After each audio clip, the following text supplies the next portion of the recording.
We deal in paint, pigment, light and shadow, realism, surrealism, impressionism, and ghost stories. An interest in the oddball, a predilection toward the bizarre. And this place is nothing if it isn't bizarre.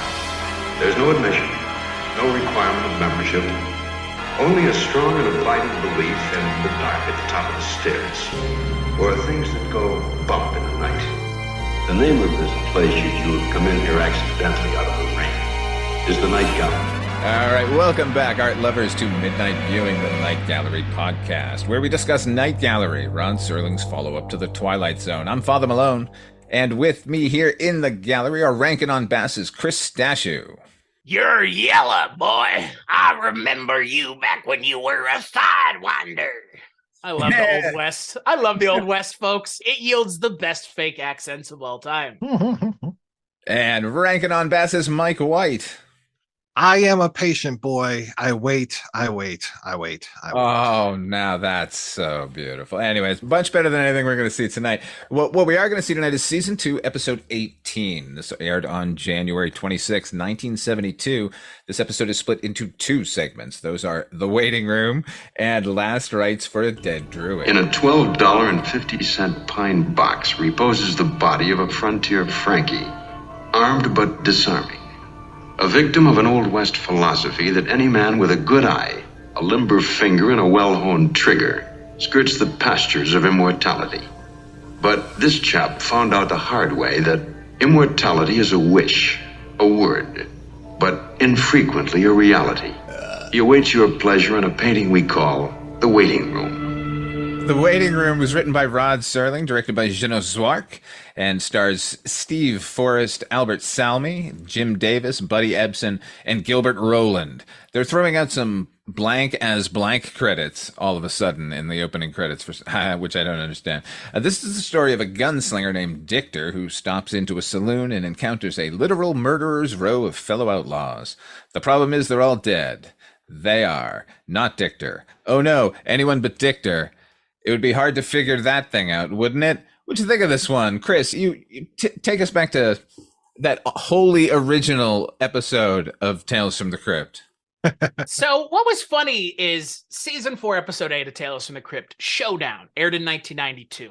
That was not even an episode of Tales from the Crypt, Father Malone, correct me if I'm wrong, but that was actually a Two-Fisted Tales segment that had been repurposed into a Tales from the Crypt episode, which would explain why the theme almost doesn't match that show, and almost more matches this show, in as much as this show's theme is whatever the hell it wants to be.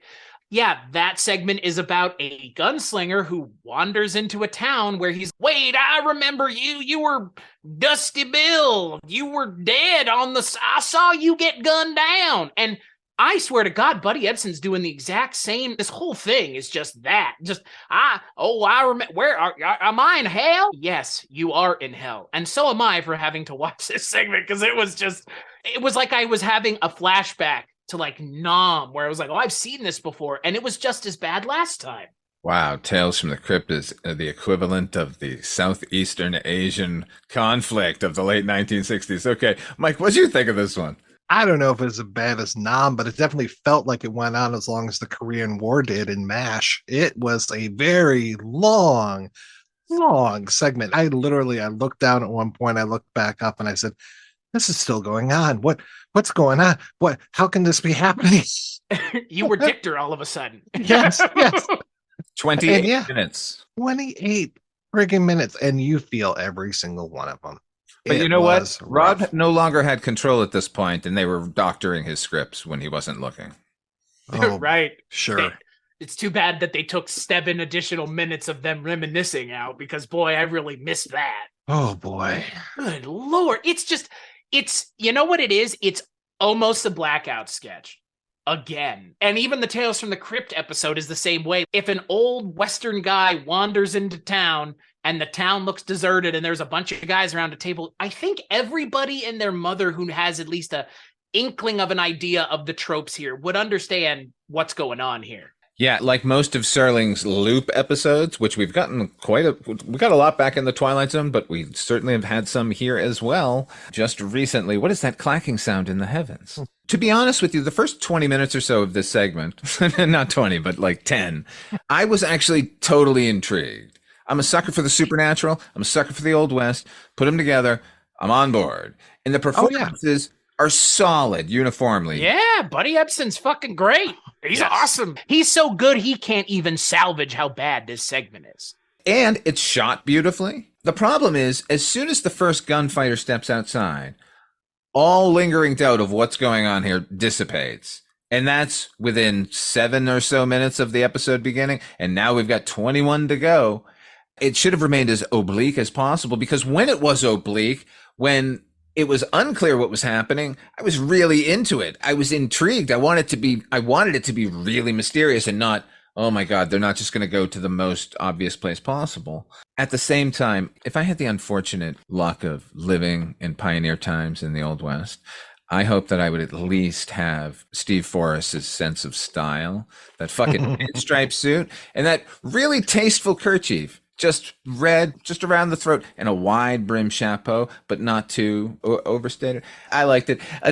There is a recent movie, the Coen Brothers Ballad of Buster Scruggs. They have the final segment in that called The Mortal Remains. And oh, yes. First time.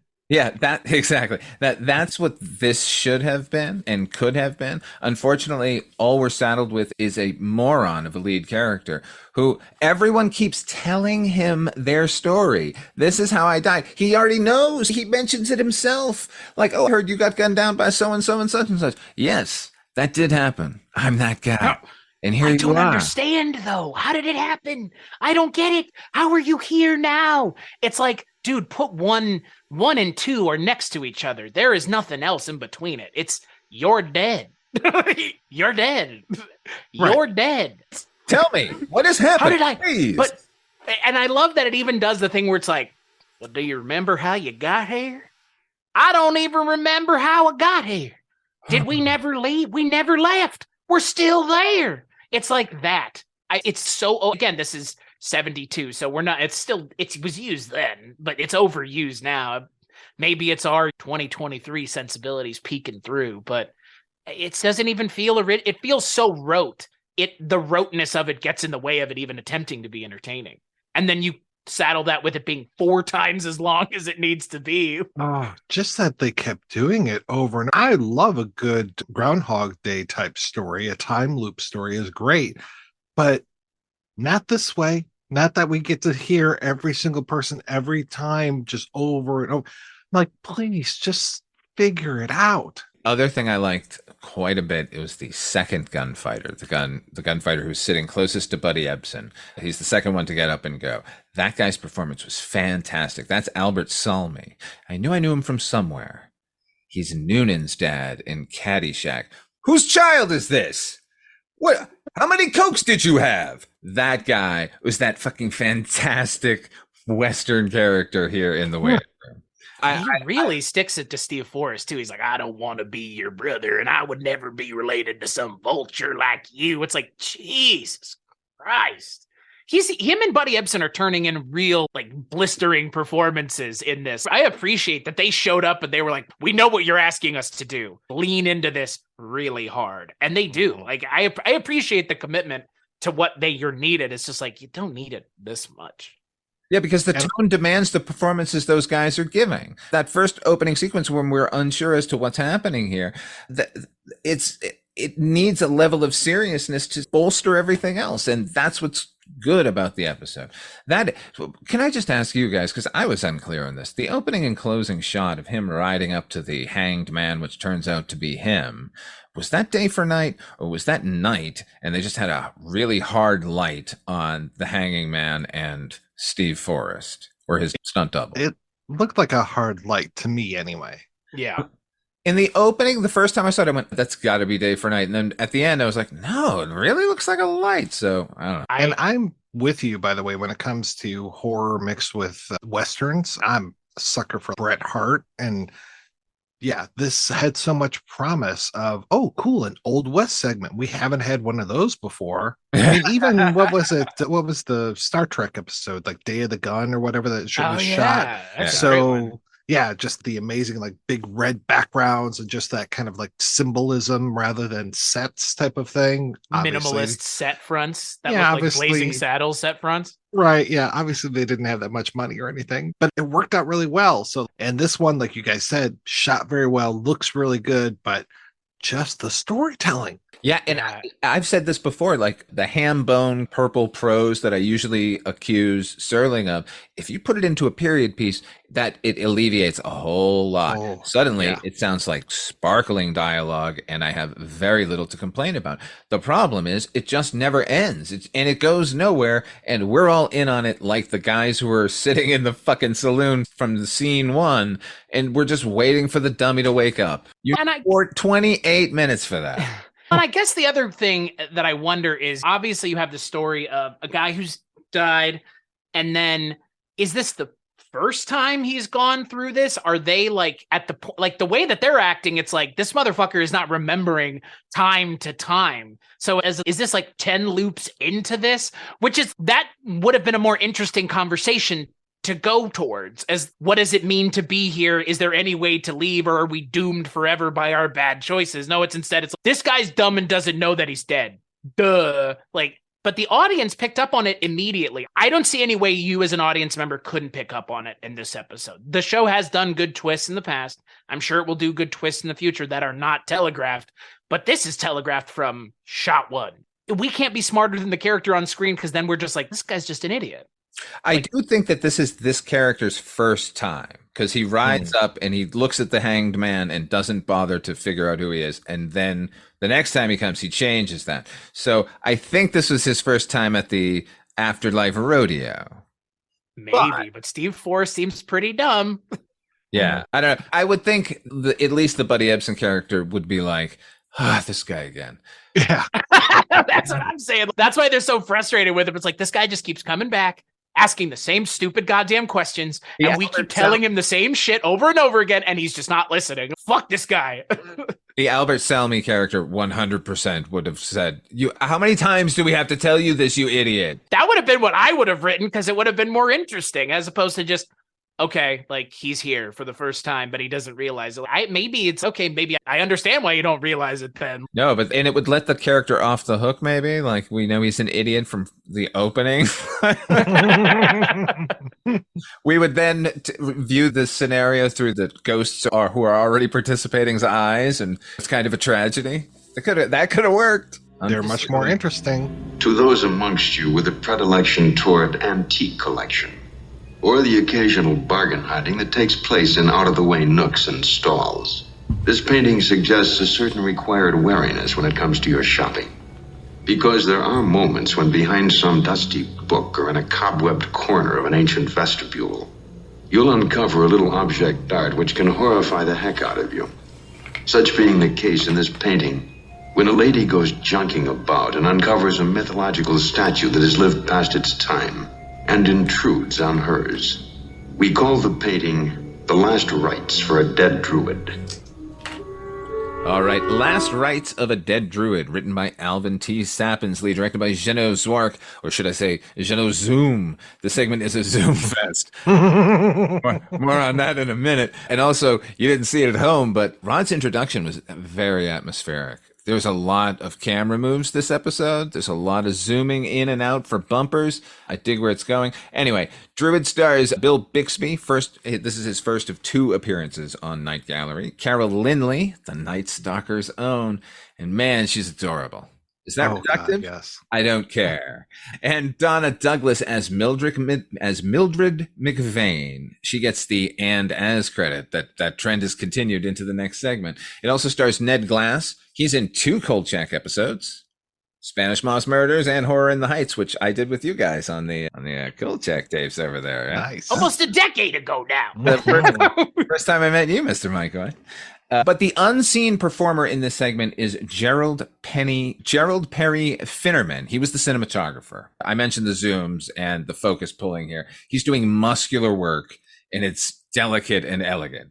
The focus pulling, like I said, is out of hand. He was a lifelong TV camera guy with occasional forays into features, but there were some interesting TV shows he worked on, like Quark, the Richard Benjamin sci-fi comedy, nice. written by Buck Henry. He did that entire series. He did The Planet of the Apes entire TV series. He did one of my favorite TV movies, Devil Dog Hound of Hell. And 60 episodes of Star Trek. Speaking of Star Trek. But anyway, hey guys, do you remember when Stephen Moffat created the Weeping Angels on Doctor Who? Thank you. Those statues that move when you're not looking. Yeah. What a terrifying and wholly original creation. Anyway, this is the story. And they all look like Bill Bixby. Yeah. A young lawyer whose wife gives him an ancient statue that may not have started out as stone. Chris, what'd you think of this one? Similarly to the last segment, it was a tad long, but it was goofy. If that was what they were going for, I had a chortle or two throughout. And I'll tell you why. Because that statue doesn't look like Bill Bixby at all. No matter how hard they try to convince you, they could have had him rip his own face off and put it on there, and then I would have been like, yes, now it looks like Bill Bixby, only because Bill Bixby's actual face is on it. It doesn't look like him, so it makes every time they show its face really funny because it looks funny.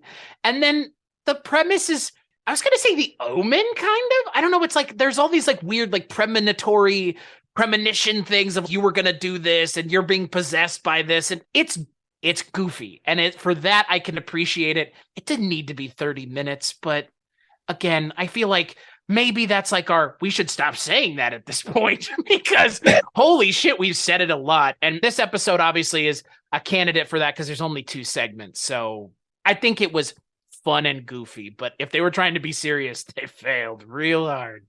I thought this was a lot of fun.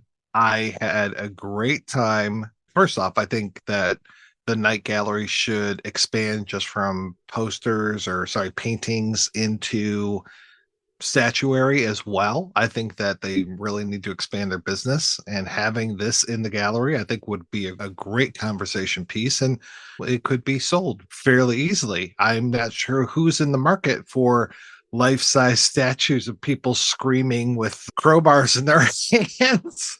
An ancient crowbar, by the way. Ancient crowbar, yes. And to your point, Mike, I thought that they were going to do something with a statue because Rod is standing in front of a weird dragon statue at the beginning of this episode. And I was like, oh, hold on.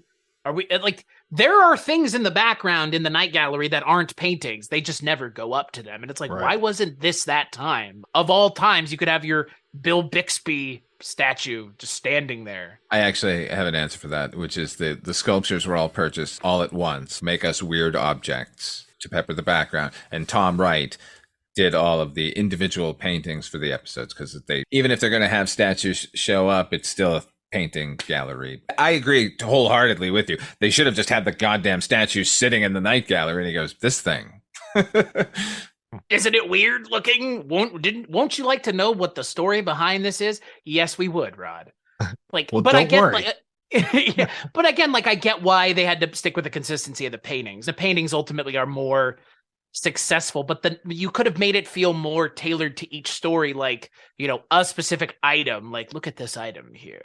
To run a narrow view of what a gallery can hold, even when they're displaying what a gallery can hold right all around him. I really was hoping that the statue would change as it was going through. I did like that this episode has what the last episode didn't, or segment, I should say, which is actually things happening and changing. So it's not just the same thing over and over again. I was afraid the first time the statue showed up in his bedroom that it would only terrorize him at night and that it would just keep doing the whole creep up thing. But I was really happy to see the way it progresses and the way that Bill Bixby is changing, and especially when he tries to sacrifice the cat was just so funny. I gotta say, Donna Douglas, this is a competition between who is the more attractive blonde. These ladies are both just incredible. It's really a fist fight. Yes, Yeah. I totally agree. Because here's the wife who is 1000% adorable, Carol Lynley. And then here's the temptress. It's like, what could they possibly? Oh, her. Oh, yeah. Okay, I got it. I get it. Yeah. Yeah. And I honestly, it took me a minute to realize that was Donna Douglas. And she even had the Southern accent. So I'm like, why did I not just immediately think Ellie Mae when I saw her? And I guess it might have been the outfits or something. But man, oh man, she was a knockout. Two Beverly Hillbillies alumni in this episode. Buddy Epson too, right? Yeah. Yeah. And yeah, Buddy wasn't looking too bad either. No, yeah. She's great. She's great. I don't know if the segment needed another, like, her character, like, she's not in cahoots with the sorcerer. She's just tempting him, so it feels like these things are happening at the same time. I wish they had maybe given us a little bit more of a through line as to maybe she has some sort of ulterior motive. Because again, that we've seen that before in this show as well, where they're like, oh, she just seems to be into Bill Bixby, which, you know what, with those turtlenecks and stuff, like, I get it. God, yes. He's a good looking guy, but that statue with that facial hair, on the other hand, he's looking like a real dork. We've got a triangle here, and it's a pretty good one. But to your point, Chris, what we needed is more of Mildred's character to get her point of view from what was going on here. Having said that, this is one of my favorites from this season. And like, I had a blast watching this one. I thought Szwarc's direction is on point. I thought the story was good. Even if I knew where it was going, nobody could have predicted that moment, Mike, where Eddie's father holds a cat over a barbecue with the full intention of frying it alive. And I fully believed he was going to do it. Just the maid that comes up. I'm just putting in my notice. The poor maid that's just like aghast. She's have to leave now. This man's trying to cook his cat. That was so good. And just the ADR of all the cat sound effects. The poor cat's just like, what are you doing? And then the sound effects. As a callback to an earlier Night Gallery episode, Bill Bixby struck me this time round as a perfect analog of Roddy McDowall.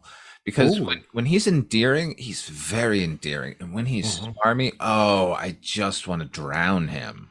And he gets both here. And now, added layer here, the sort of fierce character, the fierce Bill Bixby we get here as the sorcerer was actually pretty great too. I mentioned all the zooms going on here.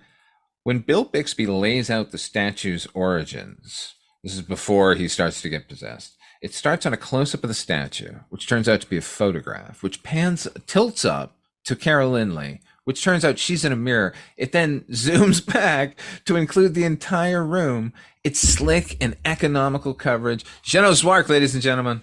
I can't. Anyway, also during that scene, Bill Bixby's laying out the history, as I said, and he's being very erudite in it. And then when he gets to the word raping, he says raping. There's no G at the end, like a good old raping.